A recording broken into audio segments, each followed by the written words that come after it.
ఒరే కార్తిక్, హైదరాబాద్లో ఉంటున్నావు, జాబ్ చేస్తున్నావు, ఒక కారు కొనుక్కోవచ్చు కదరా. ఒక రేంజ్ మెయింటైన్ చేయాలరా. ఇలా అయితే కష్టం. అరే ప్రశాంత్, నువ్వైనా చెప్పాలి కదరా. కాకపోతే ఏంట్రా రేంజ్? కాస్ట్లీ ఫోన్ వాడడమా, కారులో తిరగడమా, లేదా నీలా అమ్మాబాబుల ఆస్తులతో జల్సా చేయడమా? బ్రతికే బ్రతుకు ఎలా ఉంటే గొప్పదో చెప్పడానికి నువ్వెవడరా? నీలానే లేనిపోని ఆర్భాటాలకు కొంత, ఫ్యామిలీ కోసం కొంత, సొసైటీలో నీలాంటి వాళ్ళు అందరి స్థాయిని మ్యాచ్ చేయడం కోసం కొంత అని ఆయన స్తోమతకు మించి ఖర్చు చేసి వాటి కోసం అప్పు చేసి అప్పులు తీర్చలేక చచ్చిపోయాడురా మా నాన్న. అదే చావు నాకు రావాలని నేను కోరుకోవట్లేదురా. ఆ రోజుకి దక్కిన భోజనం తింటాను, కలిగిన దాంతో సర్దుకుపోతాను. అంతేగాని నీలాంటోడు కళ్ళల్లో మెరవటం కోసం లేనిపోని మెరుగులు నా జీవితానికి అద్దంరా. నేనేదో జోక్ చేశారా?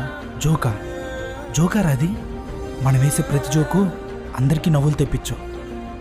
కొన్నిసార్లు కొంతమందికి అవి నిద్రలేని రాత్రులను కూడా ఇస్తాయి.